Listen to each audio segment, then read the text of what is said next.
I'm Elex Michaelson. This week, the issue is the district that could determine control of the House. On the left, Democratic State Senator Dave Min is here to make his case to replace Democrat Katie Porter in the House. On the right, Scott Baugh argues why that district should elect a Republican instead.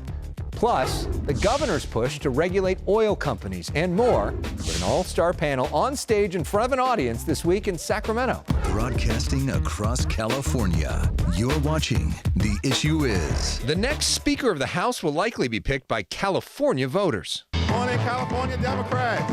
If Democrats win, Hakeem Jeffries becomes Speaker. California is going to be an incredibly important state. It always has been. On that issue, the chair of the Republican National Committee, Mike Whatley, agrees. We do not have a Republican majority in Congress today without these seats in California. Are there any seats in particular you're especially keeping an eye on? You know, look, I think that we have one opportunity to be able to pick up a seat in Katie Porter's district. Are there particular districts, one or two districts in California you're especially focused on?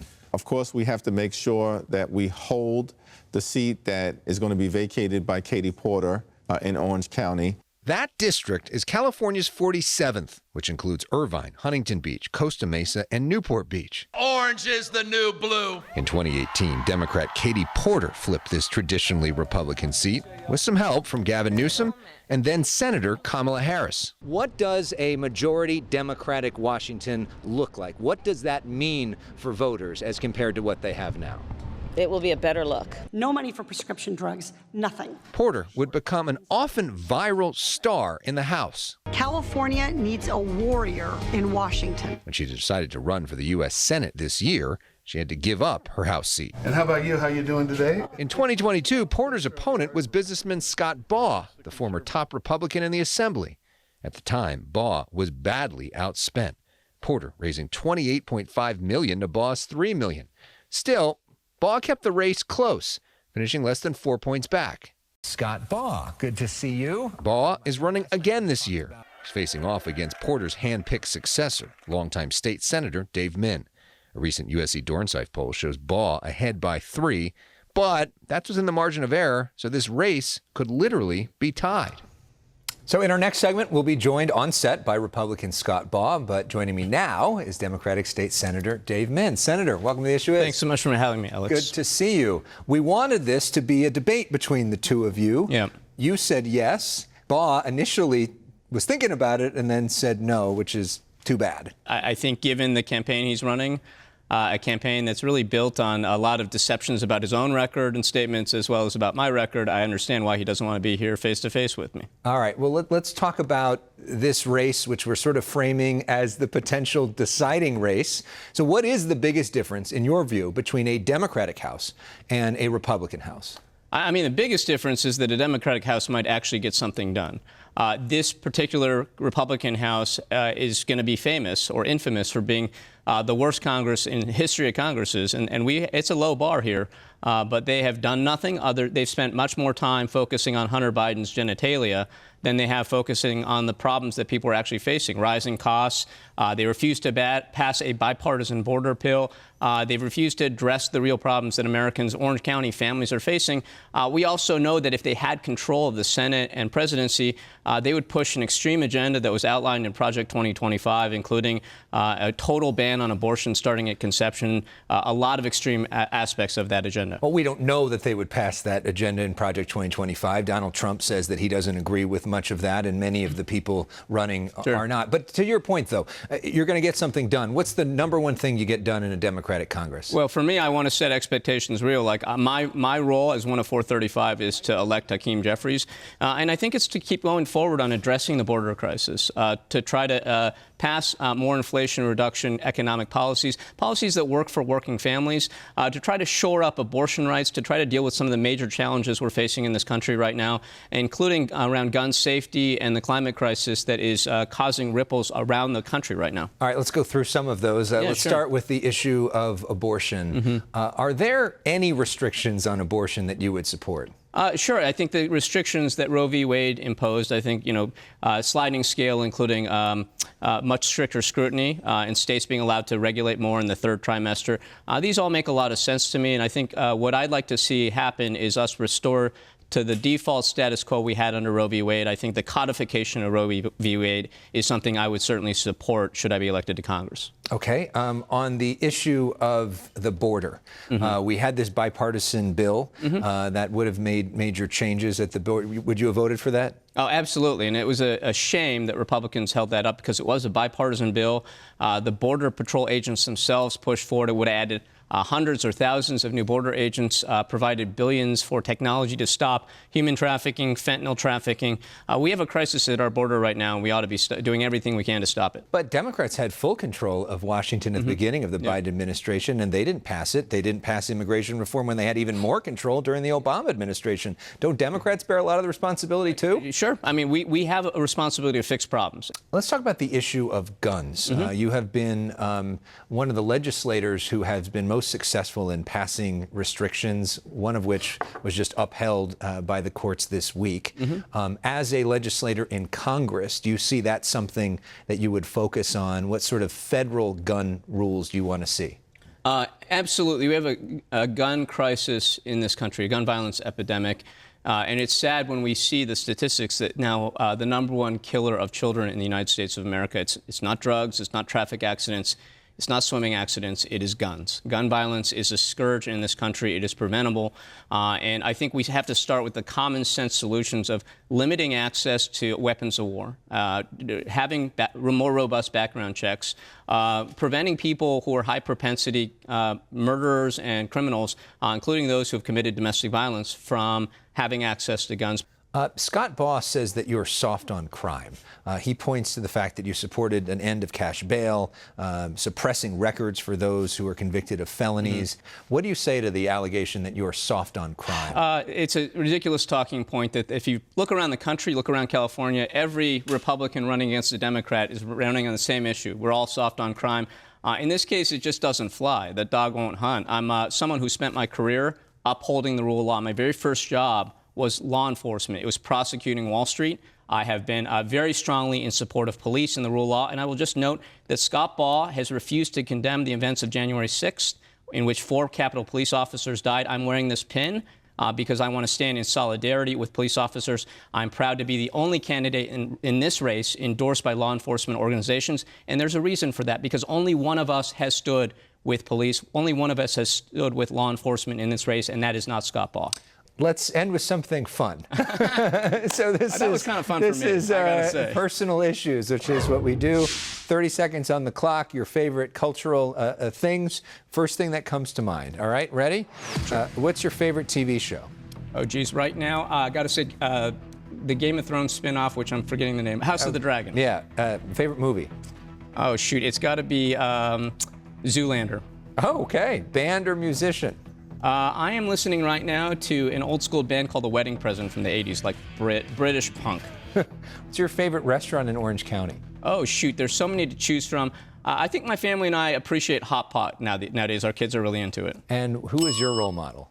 My role model is really my mom. My mom was someone who grew up, had adversity her whole life. And I only appreciate this now as an adult, but through her career, she was one of the leading semiconductor executives in her industry. She worked at some really amazing companies and really hit a glass and bamboo ceiling.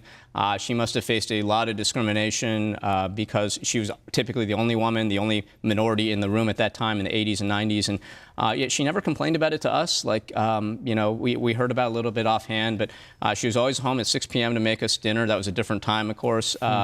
And she is amazing. So thank you, Mom. All right. Shout out to Mom. That's a great way to end. Thank you so much, Senator. Alex. Great to see you. Different view. Scott Baugh. When we come back, you're watching The Issue Is. In Congress, my first priority is solving the fentanyl epidemic. Washington divides us, but there's more that unites us. Randy was my brother. I'll try being yours as well. That's the latest ad from Republican congressional candidate Scott Baugh talking about losing his brother to fentanyl in 2020. Scott joins us now in studio. Welcome back to The Issue Is. Good to be with you, Good to Alex. see you. Thank you. Thank you so much. I'm sorry for the loss of your brother. Why was it so important for you to talk about that? Well, I lost my brother in 2020, and we never brought this up in the 2022 election. But since then, we've had hundreds of thousands of families been torn apart by fentanyl poisonings. We have 120,000 deaths in 2023 from drug overdoses.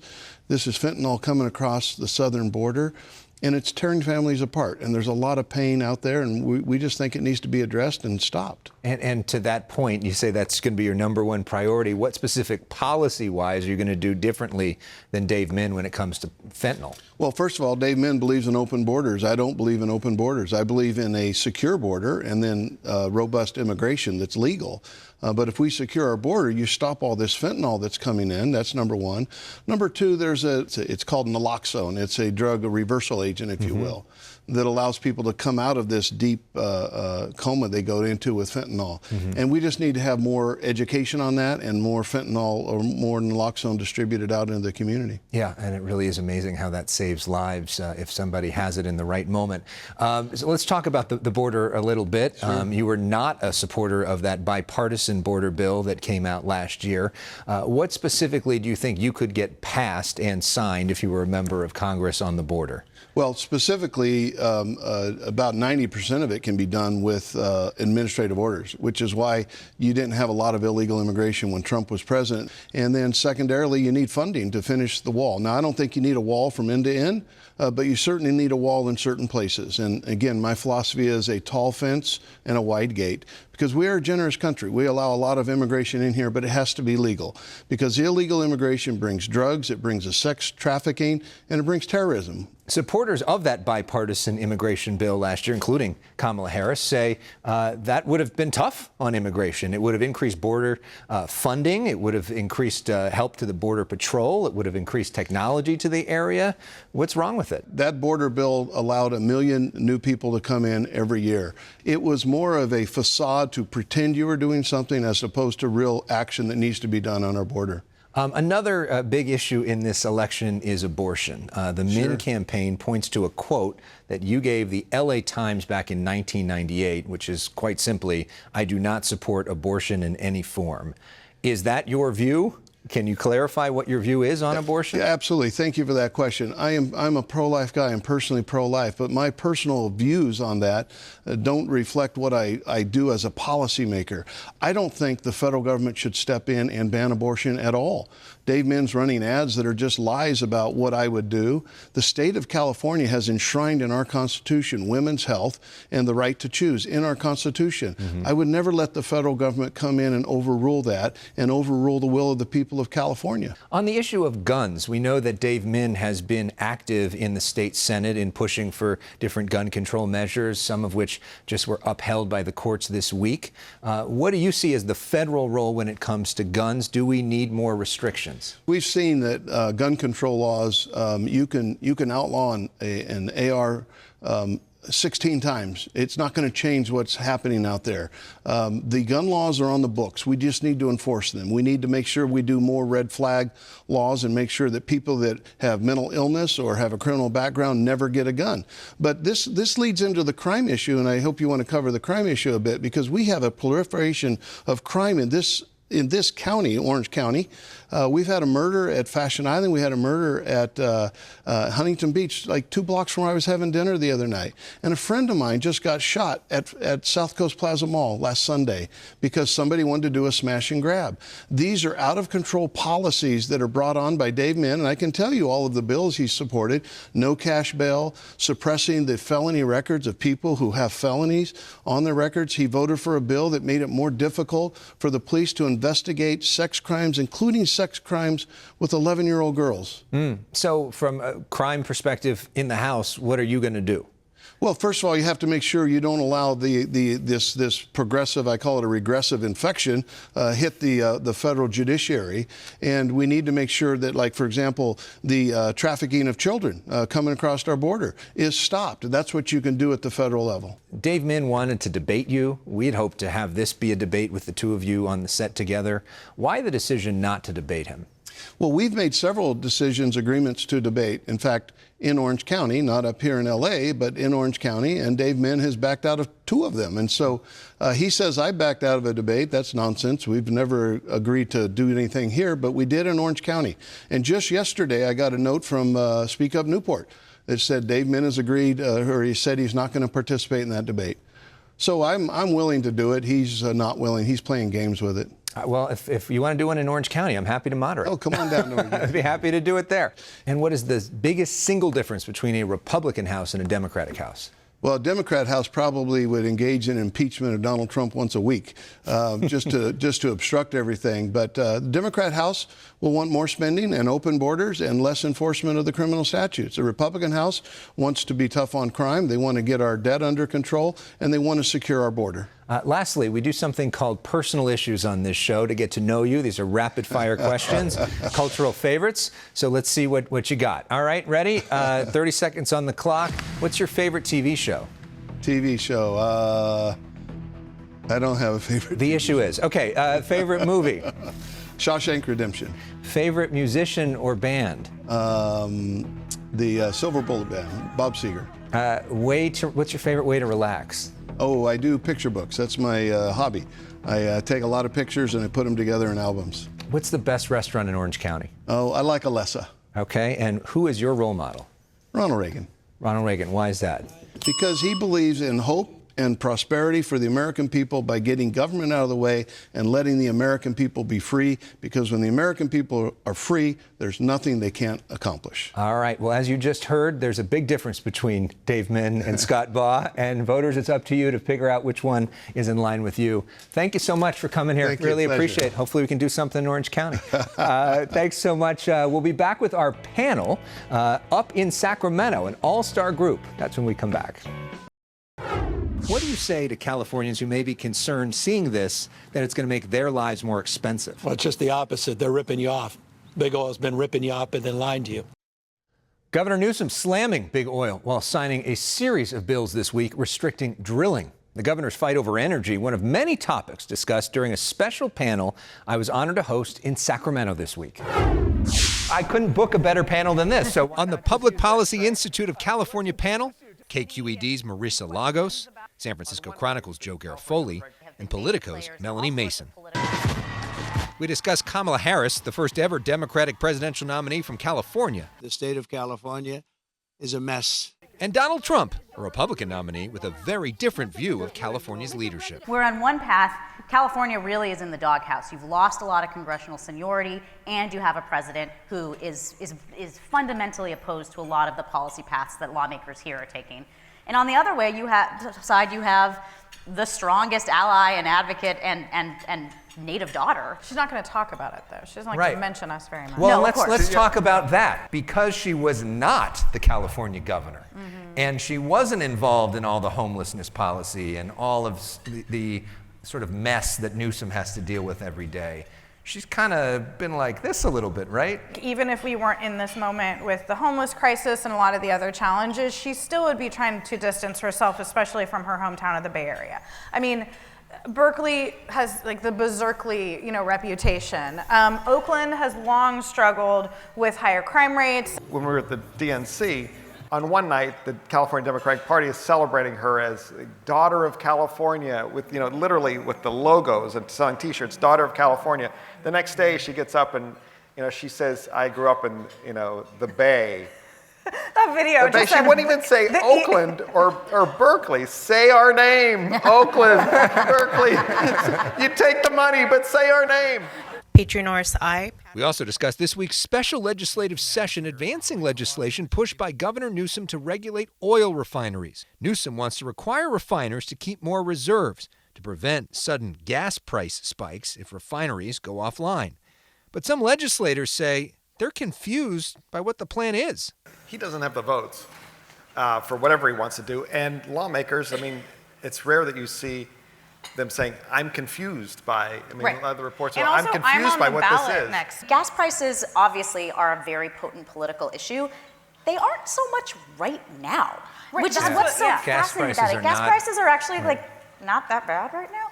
I don't know if you are a member that has a tough election race, not only are you being called back up to Sacramento and off of the campaign trail while you're on the ballot, but also you're having the governor remind people about gas prices in a moment where it's not actually the top of the. We also talk about Prop 36, the effort to amend California's Prop 47 and increase penalties for repeat thefts and drug abuse.